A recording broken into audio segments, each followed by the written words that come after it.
ஆண்டவரே, ஒரு வார்த்தை சொல்லும், என் வாழ்வு நலமடையும்.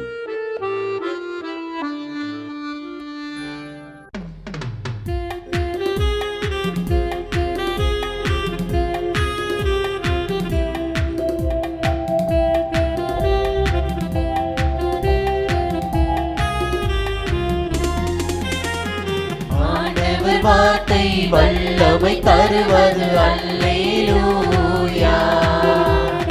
ஆண்டவர் வார்த்தை வாழ்வு தருவது அல்லேலூயா. ஆண்டவர் வார்த்தை வல்லமை தருவது அல்லேலூயா. ஆண்டவர் வார்த்தை வாழ்வு தருவது அல்லேலூயா. செவிகள் திறக்கட்டும், வார்த்தை வளம் பெற இதயம் திறக்கட்டும், பண்பு வலுப்பெறும், உண்மை உணர்வுகள் வாழ்வில் புலரட்டும், நிறைவாய் வாழ்ந்திடுவோம். ஆண்டவர் வார்த்தை வல்லமை தருவது அல்லேலூயா. ஆண்டவர் வார்த்தை வாழ்வு தருவது அல்லேலூயா.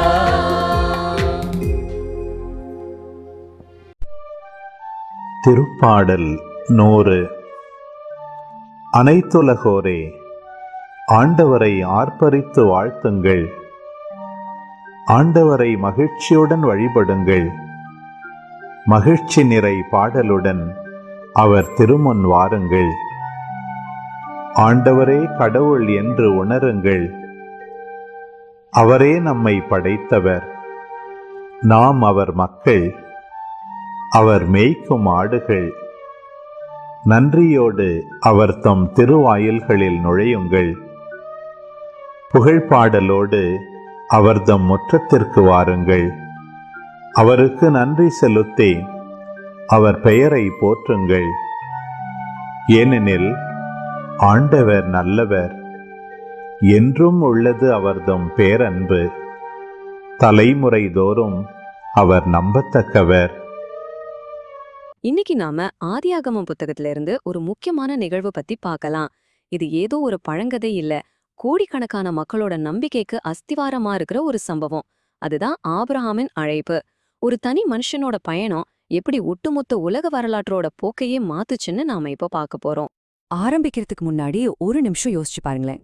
உங்க வாழ்க்கை, உங்க சொந்த பந்தம், உங்களுக்கு தெரிஞ்ச எல்லாத்தையும் விட்டுட்டு எங்க போறோன்னு கூட தெரியாத ஒரு பயணத்துக்கு உங்களை யாராவது கூப்பிட்டா போவீங்களா? கேட்கறதுக்கே கொஞ்சம் கஷ்டமாதான் இருக்கு இல்லையா? ஆனா பல நூற்றாண்டுகளுக்கு முன்னாடி ஆபிரகாம்ங்கிற ஒரு மனிதர் சந்திச்ச உண்மையான சவால் இதுதான். சோ இந்த கதை ஆரம்பிக்கிறதே ஒரு அழைப்பில்ல தான்.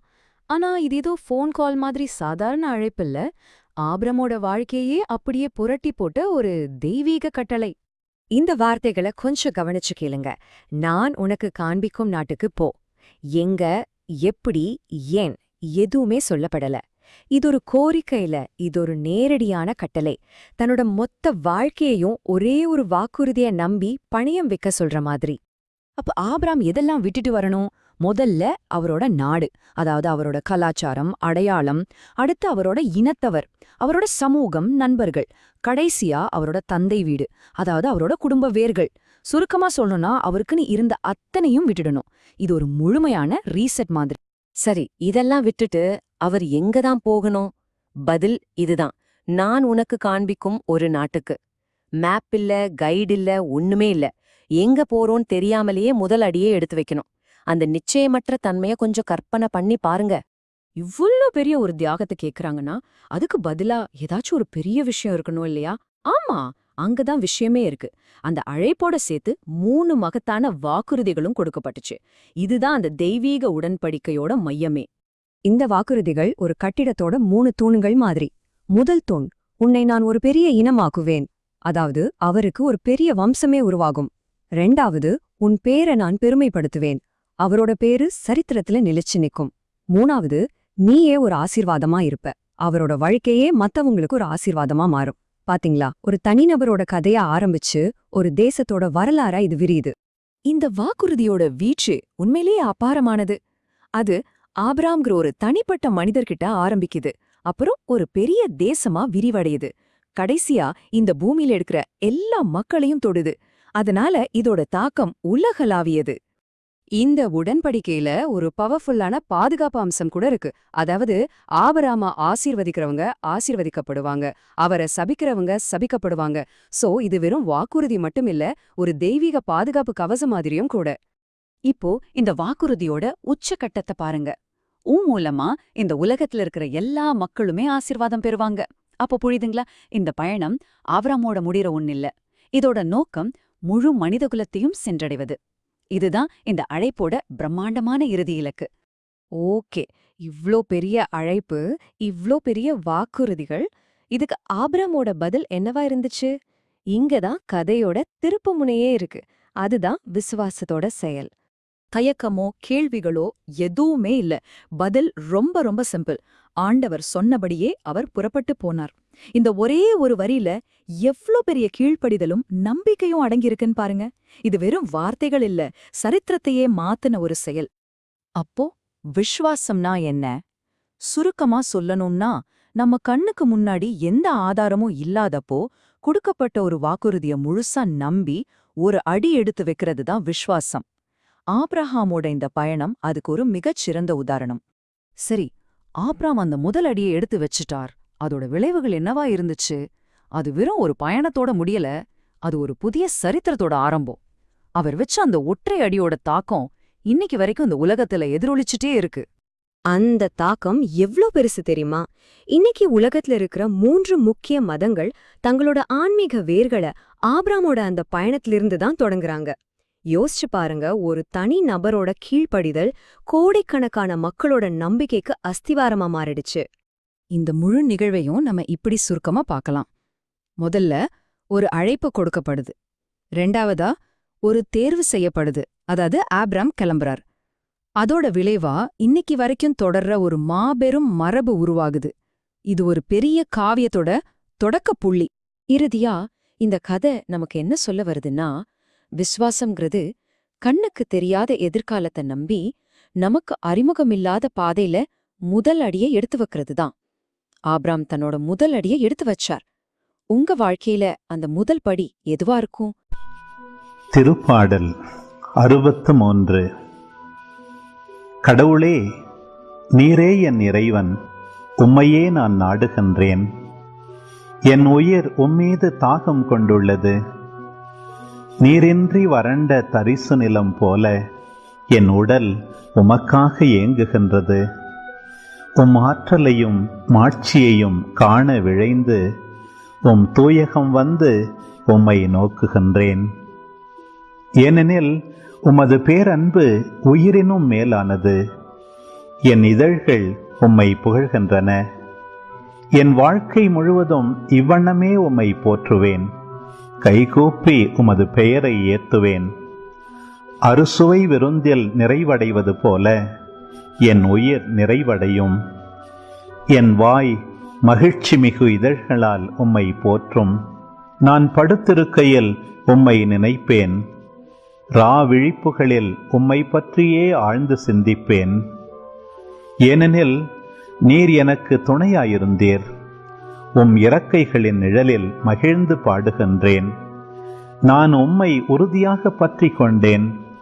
உமது வலக்கை என்னை இறுக பிடித்துள்ளது. என்னை அழித்துவிட தேடுவோர் பூவுலகின் ஆழத்திற்குள் செல்வர். அவர்கள் வாளுக்கு இரையாவர், நரிகளுக்கு விருந்தாவர். அரசரோ கடவுளை நினைத்து களிகூர்வார். அவர் மேல் ஆணையிட்டு கூறுவோர் அனைவரும் பெருமிதம் கொள்வர். பொய் சொல்வோரின் வாய் அடைக்கப்படும். நாம இன்னைக்கு ஒரு சுவாரஸ்யமான விஷயத்தை பத்தி பேசலாம் வாங்க. இது ஆயிரக்கணக்கான வருஷங்களுக்கு முன்னாடி கடவுள் கொடுத்த ஒரு அழைப்பு. ஆனா அதோட எதிரொலி இன்னைக்கும் நம்ம காதுகள்ல கேட்டுக்கிட்டே இருக்கு. திருமுறையில இருக்கிற 2 முக்கியமான தருணங்களை இணைக்கிற ஒரு தங்க நூலை பத்தி தான் நாம பார்க்க போறோம். வாங்க, நம்மளோட பயணம் எப்படி இருக்க போகுதுன்னு ஒரு சின்ன முன்னோட்டம் பார்க்கலாம். முதல்ல ஆபிரகாமுக்கு வந்த அந்த முதல் அழைப்பு, அப்புறம் அந்த அழைப்போட வந்த ஆசீர்வாதம், அதுக்கப்புறம் கிறிஸ்துவின் மூலமா வந்த ஒரு புதிய அழைப்பு, கடைசியா அருளின் மூலமா நமக்கு கிடைக்கிற வாழ்வு. இது எல்லாத்தையும் ஒன்னொன்னா பார்க்கலாம். நம்ம கதை ஆதியாகமத்துல தொடங்குது. எல்லாமே இங்கிருந்து தான் ஆரம்பிச்சது. ஒரு சாதாரண மனுஷன் ஆபிரகாம், அவருக்கு கடவுள்கிட்ட இருந்து ஒரு அசாதாரணமான கட்டளை வருது. கொஞ்சம் யோசிச்சு பாருங்களேன். ஒரு நாள் திடீர்னு நீங்க வாழ்ந்த ஊரு, உங்க சொந்த பந்தம், உங்க வீடுன்னு உங்களுக்கு தெரிஞ்ச எல்லாத்தையும் விட்டுட்டு எங்க போறோனே தெரியாத ஒரு இடத்துக்கு கிளம்புன்னு ஒரு குரல் கேட்டா எப்படி இருக்கும்? ஆபிரகாம் எதிர்கொண்டது அதான். இந்த கட்டளையோட ஆழத்தை கவனிங்க. இது சும்மா ஊர் மாறி போற விஷயம் இல்ல. இது ஒரு முழு வாழ்க்கையையும் தலைகீழா புரட்டி போடுற ஒரு விஷயம். உலகத்தையே மாத்தப் போற ஒரு உடன்படிக்கையோட முதல் படி. உண்மையிலே ஒரு மிகப்பெரிய விசுவாச பரீட்சை இது. ஆனா இவ்வளவு பெரிய தியாகத்துக்கு பதிலா கடவுள் என்ன கொடுத்தார் தெரியுமா? இந்த கஷ்டமான அழைப்போடவே சில எக்ஸ்ட்ராடினரியான வாக்குறுதிகளும் வந்துச்சு. அந்த தியாகத்துக்கு ஈடா ஒரு மாபெரும் ஆசீர்வாதம் காத்துக்கிட்டு இருந்தது. இதுல ரொம்ப முக்கியமான விஷயம் என்னன்னா, இது ஆபிரகாமோட தனிப்பட்ட பயணம் மட்டும் இல்ல. இது மூலமா இந்த உலகத்துல இருக்க எல்லா மக்களையும் ஆசீர்வதிக்கணுங்கிறது தான் கடவுளோட திட்டம். ஆபிரகாமை தாண்டி எல்லாருக்கும் கிடைக்க போற ஒரு வாக்குறுதியோட ஆரம்பம் தான் இது. சரி, அப்போ இந்த அழைப்பு, இந்த வாக்குத்தத்தம் எல்லாம் ஆபிரகாமோடையும் அவரோட சந்ததியோடையும் முடிஞ்சிடுச்சா? இந்த கேள்விக்கு பல நூற்றாண்டுகளுக்கு அப்புறம் எழுதப்பட்ட புதிய ஏற்பாடு ரொம்ப தெளிவான ஆழமான ஒரு பதில சொல்லுது. இப்போ நாம நேரா புதிய ஏற்பாட்டுக்கு வரோம். இங்க திருத்துதர் பவுல் அதே தெய்வீக அழைப்புங்கிற விஷயத்தை எடுத்து ஒரு புதிய தலைமுறைக்காக ஒரு முற்றிலும் புதிய கோணத்துல நமக்கு விளக்குறாரு. இங்க பாருங்க, அந்த ஆழமான தொடர்பு எவ்வளவு அழகா வெளிப்படுதுன்னு. 2 அழைப்புக்குமே அடிப்படை ஒண்ணுதான். எதையாவது விட்டுட்டு வரணும். ஆனா எங்க இருந்து வர்றோம், எங்க போறோம், எதுக்காக போறோங்கிறதா இங்க மாடி மாறுது. பூமிக்குரிய ஒரு தேசத்துக்காக இருந்த அழைப்பு இப்போ நித்தியமான ஒரு வாழ்வுக்கான அழைப்பா உருமாறி இருக்கு. ஓகே, இப்படி ஒரு பரிசுத்தமான வாழ்க்கை வாழணும்னு சொல்றதெல்லாம் சரி. ஆனா அது எப்படி முடியும்? நம்மளோட சொந்த முயற்சியால இது சாத்தியமா? இதுக்கு பவுல் ரொம்ப தெளிவான ஒரு பதில சொல்றாரு. இல்ல, இது நம்மளோட சொந்த முயற்சியால நடக்கிற காரியம் இல்ல. பவுலோட பார்வையில அருள் அப்படிங்கிறது தான் இந்த புதிய அழைப்புக்கு பின்னாடி இருக்கிற சக்தி. அதாவது இது நாம செஞ்ச புண்ணியத்தினாலேயோ நம்ம தகுதியாலேயோ கிடைக்கிற பரிசு இல்ல. இது முழுக்க முழுக்க கடவுளோட அன்புல இருந்து வர்ற ஒரு அன்பளிப்பு. நாம சம்பாதிக்கிற பரிசு இல்ல, நமக்கு கொடுக்கப்படுற பரிசு. இந்த உரைப்படி அருள்ங்கிற இந்த விஷயம் ஏதோ காத்துல சொல்ற வார்த்தை மட்டும் இல்ல. அது ஒரு உருவமா, ஒரு நபரா இந்த உலகத்துக்கு வந்தது. அவர்தான் நம்ம மீட்பர், கிறிஸ்து இயேசு. அவர் மூலமா அந்த அருளை நாம கண்ணால பார்க்க முடிஞ்சது. அப்போ இதோட உச்சக்கட்ட விளைவு என்ன? மரணமே தோற்கடிக்கப்பட்டது. சாகாவரமான ஒரு வாழ்க்கை, அழியாத ஒரு வாழ்வு நற்செய்தி மூலமா எல்லாருக்கும் தெரியும்படி வெளிச்சத்துக்கு கொண்டு வரப்பட்டது. இதுதான் அந்த அருளால் வந்த அழைப்போட இறுதி பலன். அப்போ ஆபிரகாம் காலத்துல தொடங்கி கிறிஸ்து வழியா நம்ம வரைக்கும் வர்ற இந்த தங்க நூல் இன்னைக்கு உங்ககிட்ட என்ன பேசுது? உங்க வாழ்க்கையில நீங்க எதை விட்டுட்டு எதை நோக்கி பயணிக்க இந்த காலமற்ற அழைப்ப உங்களை கூப்பிடுதுன்னு யோசிச்சு பாருங்க. நம்ம வாழ்க்கையில சில சமயம் ஒரு குரல் கேட்கும், இல்ல ஒரு அழைப்பு வரும்னு வச்சுக்கோங்களேன். அந்த ஒரு அழைப்பு நம்ம போற பாதையே மாத்தி ஒரு பெரிய மாற்றத்துக்கு நம்மள கூட்டிட்டு போவோம். அப்படிப்பட்ட ஒரு தெய்வீக அழைப்பு ஒருத்தரோட வாழ்க்கை பயணத்தை எப்படி மாத்துது, அத பத்தி தான் நாம இன்னைக்கு விரிவா பார்க்க போறோம். இந்த கேள்விய ஒரு நிமிஷம் யோசிச்சு பாருங்களேன். ஒரே ஒரு தருணம், ஒரே ஒரு குரல் உங்க வாழ்க்கையோட திசையையே மொத்தமா மாத்திட முடியுமா? இந்த கேள்விக்கான விடையத்தான் நாம இன்னைக்கு ஒன்னா சேர்ந்து தேட போறோம். நம்மளோட முதல் கதை ஆபிரகாமோட கதை. இது ஒரு தெய்வீக அழைப்ப கேட்டு தனக்கு தெரிஞ்ச எல்லாத்தையும் விட்டுட்டு ஒரு புது நிலத்துக்கும் ஒரு புதுவிதமான ஆன்மீக பயணத்துக்கும் கிளம்புற ஒரு மனிதரோட கதை. இந்த கட்டளையோட ஆழத்தை கொஞ்சம் கவனிங்க. இது சும்மா ஒரு இடமாற்றம் கிடையாது. ஆபிரகாம் கிட்ட அவரோட அடையாளம், பாதுகாப்பு, சொந்த பந்தம்னு எல்லாத்தையும் விட்டுட்டு என்ன இருக்குனே தெரியாத ஒரு எதிர்காலத்தை நோக்கி போக சொல்றாங்க. நமக்கும் இந்த மாதிரி அழைப்புகள் வரலாம் இல்லையா? நம்மளோட கம்ஃபர்ட் சோனை விட்டு வெளியே வர சொல்ற ஒரு அழைப்பு. இதுக்கு உண்மையிலே கற்பனை பண்ணி பார்க்க முடியாத அளவுக்கு நம்பிக்கை தேவைப்பட்டுச்சு. ஆனா அந்த அழைப்பு சும்மா வரல. அது ஒரு மிகப்பெரிய வாக்குறுதியோட வந்துச்சு. கடவுள் ஆபிரகாம் கூட ஒரு 4 பகுதி இருக்கிற உடன்படிக்கை செய்றார். சோ இது வெறும் தியாகம் மட்டும் இல்ல, ஒரு பெரிய ஆசீர்வாதத்தோட ஆரம்பமும் கூட. இதுல நாம என்ன புரிஞ்சுக்கலாம்னா, ஒவ்வொரு பெரிய அழைப்புக்கு பின்னாலேயும் ஒரு பெரிய வாக்குறுதி ஒளிஞ்சிருக்கு. பாருங்க, இந்த ஒரு சின்ன வரிதான் எல்லாத்தையுமே மாத்துச்சு. எந்த கேள்வியும் இல்ல, எந்த தயக்கமும் இல்ல, அவர் புறப்பட்டு சென்றார். ஆபிரகாமோட இந்த கீழ்ப்படிதல் தான் அவருக்கும் அவரோட சந்ததிக்கும் ஒரு புது விதியை தொடங்கி வச்சது. இந்த ஒரு செயல் விசுவாசத்தோட சக்திய எவ்வளவு அழகா நமக்கு விளக்குது பாத்தீங்களா? சரி, ஆபிரகாமோட அந்த உடல் ரீதியான பயணத்திலிருந்து நாம இப்போ ஒரு உள்ளான பயணத்துக்கு வர்றோம். அதாவது நம்மளோட செயல்களால இல்லாம இறைவனோட அருளால ஒரு புது வாழ்க்கைக்குள்ள அழைக்கப்படுறத பத்தி பார்க்க போறோம். இங்க ஒரு முக்கியமான வித்தியாசத்தை நாம பார்க்கறோம். மீட்புங்கிறது நாம கஷ்டப்பட்டும் உழைச்சு சம்பாதிக்கிற ஒரு விஷயம் இல்ல. அது காலங்கள் தொடங்குறதுக்கு முன்னாடியே நமக்கு கொடுக்கப்பட்ட ஒரு பரிசு. இந்த அழைப்பு நம்ம தகுதிய பார்த்து வர்றதில்ல, முழுக்க முழுக்க அருளின் அடிப்படையில தான் வருது. அப்போ அருளால வர இந்த அழைப்போட கடைசி பலன் என்ன? சாவ அழிச்சு அழியாத வாழ்க்கையை பிரகாசிக்க செய்யறது. இது வெறும் ஒரு சின்ன மாற்றம் இல்ல, இது மரணத்திலிருந்து நித்திய ஜீவனுக்கான ஒரு முழுமையான உருமாற்றம். இப்போ நம்ம பயணத்தோட கிளைமேக்ஸ்க்கு வரோம். இயேசுவோட உருமாற்ற நிகழ்வு. நாம இதுவரைக்கும் பார்த்த பயணத்தோட இலக்கு இங்கேதான் ரொம்ப பிரம்மாண்டமா வெளிப்படுத்தப்படுது. இது ஒரு சாதாரண நிகழ்வு கிடையாது, இது ஒரு தெய்வீக வெளிப்பாடு. இந்த சீன் செட்டிங்க கவனிச்சிங்களா? ஒரு உயரமான மலை, ஒரு தனிமையான இடம், ஏதோ ஒரு அசாதாரணமான விஷயம் நடக்கப் போகுதுங்கிறதுக்கு இது ஒரு தெளிவான அறிகுறி. இயேசு தனக்கு ரொம்ப நெருக்கமான சீடர்களை மட்டும் கூட்டிட்டு போறாரு. இது நடக்கப் போற நிகழ்வோட முக்கியத்துவத்தை நமக்கு உணர்த்துது. ரொம்ப எளிமையான ஆனா ரொம்ப சக்தி வாய்ந்த ஒரு வாக்கியம். இந்த ஒரு நொடியில மனுஷனா அவங்களுக்கு தெரிஞ்ச இயேசு தன்னோட தெய்வீக மகிமைய வெளிப்படுத்துறார். இதுதான் அந்த பயணத்தோட உச்சம். இந்த வர்ணனை எவ்வளவு அழகா இருக்கு பாருங்க. சூரியனை போல பிரகாசிக்கிற முகம், வெளிச்சம் மாதிரி வெள்ளை வெளிர்ன ஆடைகள், இத மனுஷ வார்த்தைகளால விவரிக்கவே முடியாத ஒரு தெய்வீக காட்சி.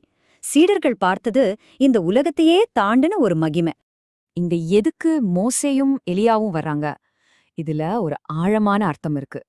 மோசே திருச்சட்டத்தையும் எலியா தீர்க்கதரிசிகளையும் குறிக்கிறாங்க. அவங்க இயேசுவோட பேசுறது பழைய ஏற்பாட்டோட சட்டமும் தீர்க்க தரிசனங்களும் இயேசுவில தான் முழுமையா நிறைவேறுதுங்கிறத காட்டுது. இதுதான் இந்த முழு நிகழ்வோட மையப்புள்ளி. ஆபிரஹாமுக்கு ஒரு தெய்வீக குரல் கேட்டுச்சே, அதே மாதிரி இங்கேயும் ஒரு குரல் கேக்குது. ஆனா இந்த தடவை அந்த அழைப்பு சீடர்களுக்கும் நமக்கும் கொடுக்கப்படுது.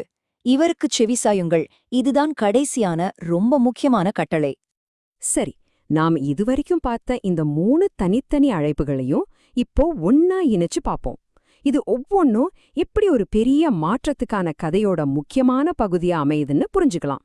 இதோ பாருங்க, இந்த 3 அழைப்புகளோட சுருக்கம். ஆபிரகாம் ஒரு புது நிலத்துக்கு அழைக்கப்பட்டார். நாம அருளின் மூலமா ஒரு புது வாழ்க்கைக்கு அழைக்கப்படுறோம். கடைசியா உருமாற்றத்தின் மூலமா அந்த வாழ்க்கையோட இறுதி மகிமைய பாக்குற ஒரு புது தரிசனத்துக்கு அழைக்கப்படுறோம். இது 3மே மாற்றத்துக்கான பயணத்தோட வேற வேற கட்டங்கள். இந்த ஆய்வை நம்ம முடிக்கும்போது இந்த கேள்வி உங்களுக்காகத்தான். உங்க வாழ்க்கையில, உங்க சூழ்நிலையில ஒரு புது நிலத்துக்கு, ஒரு புது வாழ்க்கைக்கு, இல்லைன்னா ஒரு புது தரிசனத்துக்கு நீங்க அழைக்கப்படுறீங்களா? இன்னைக்கு உங்களுக்கு வர அந்த அழைப்பு என்ன?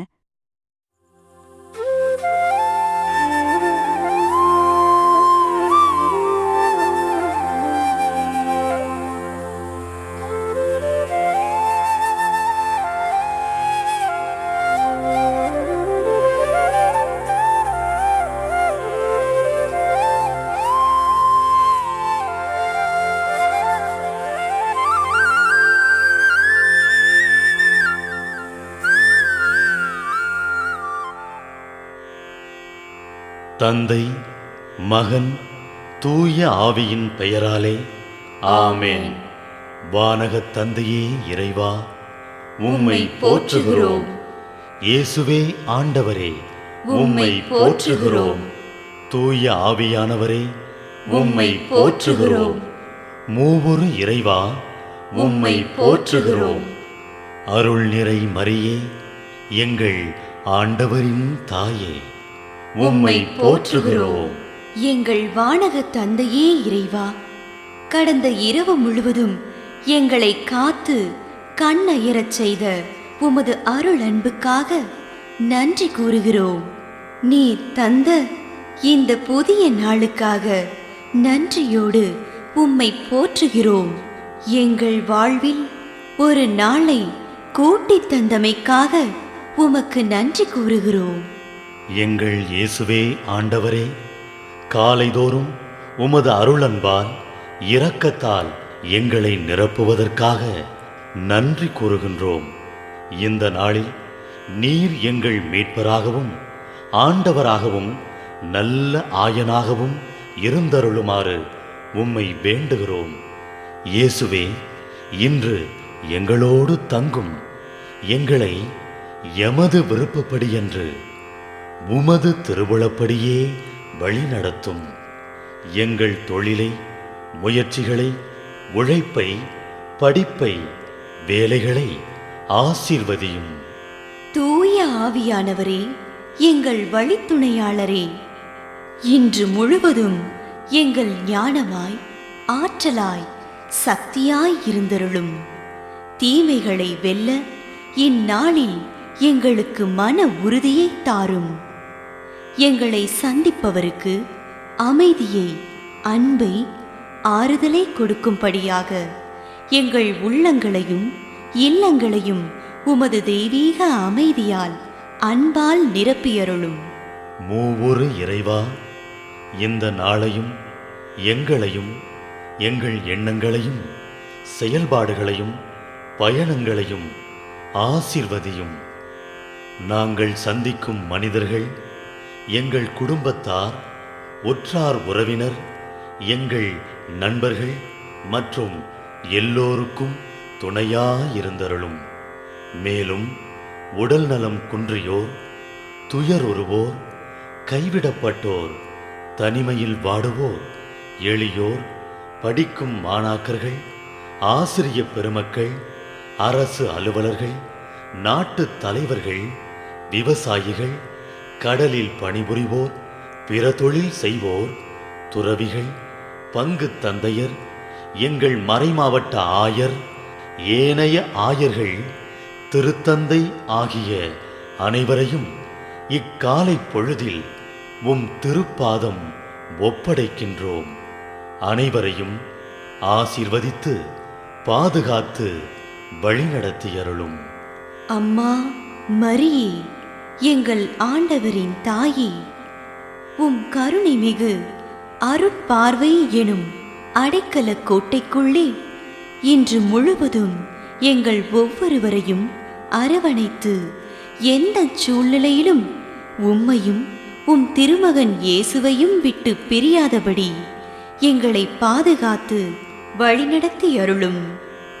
எங்கள் நல்ல தந்தையே, கேட்டதெல்லாம் கிடைக்கும் என்ற தளராத உறுதியோடும் விசுவாசத்தோடும் எங்கள் அன்னையாம் மரியாளின் பரிந்துரையில் நம்பிக்கை வைத்து இந்த மன்றாட்டுக்களை எங்கள் ஆண்டவராகிய இயேசு கிறிஸ்து வழியாகவும் தூய ஆவியானவர் வழியாகவும் உம்மிடம் சமர்ப்பிக்கின்றோம். எங்கள் வானகத் தந்தையே, போற்றி போற்றி.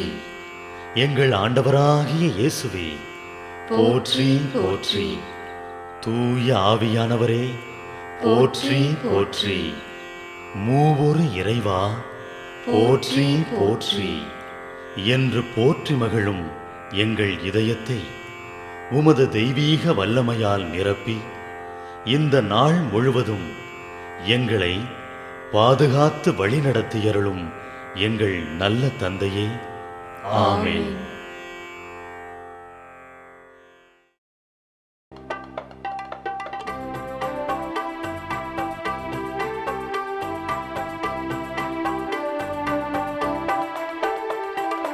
விண்ணுலகில் இருக்கின்ற எங்கள் தந்தையே, உமது பெயர் தூயதென போற்ற பெருக.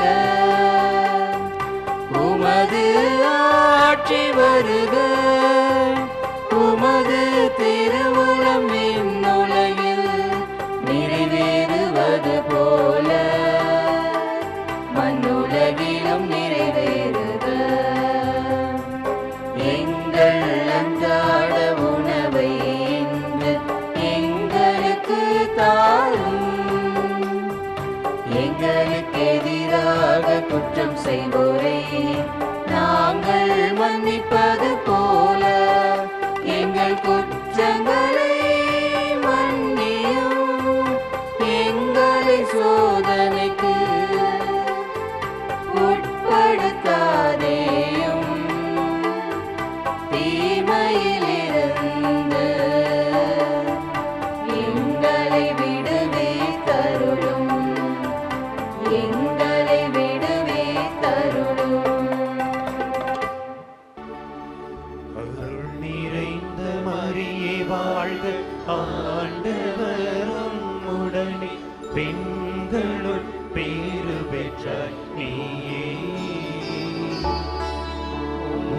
உம்முடைய திருவயிற்றின் கனியுமான இயேசுவும் ஆசி அருள பெற்றவர்.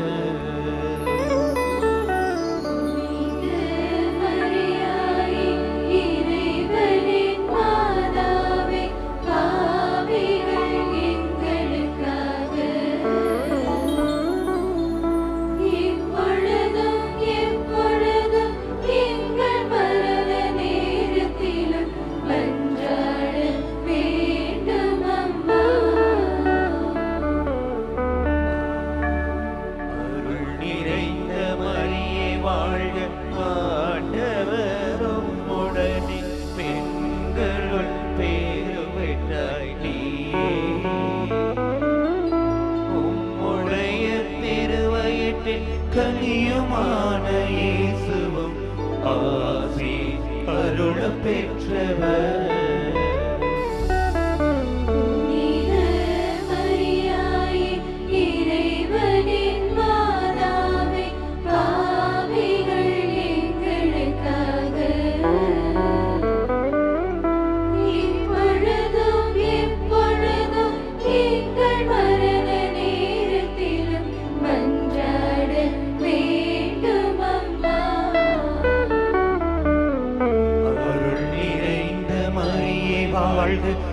ஆண்டவர் உம்முடனே பெண்களுள் பேறு பெற்ற நீயே. உம்முடைய திருவயிற்றின் கனியுமான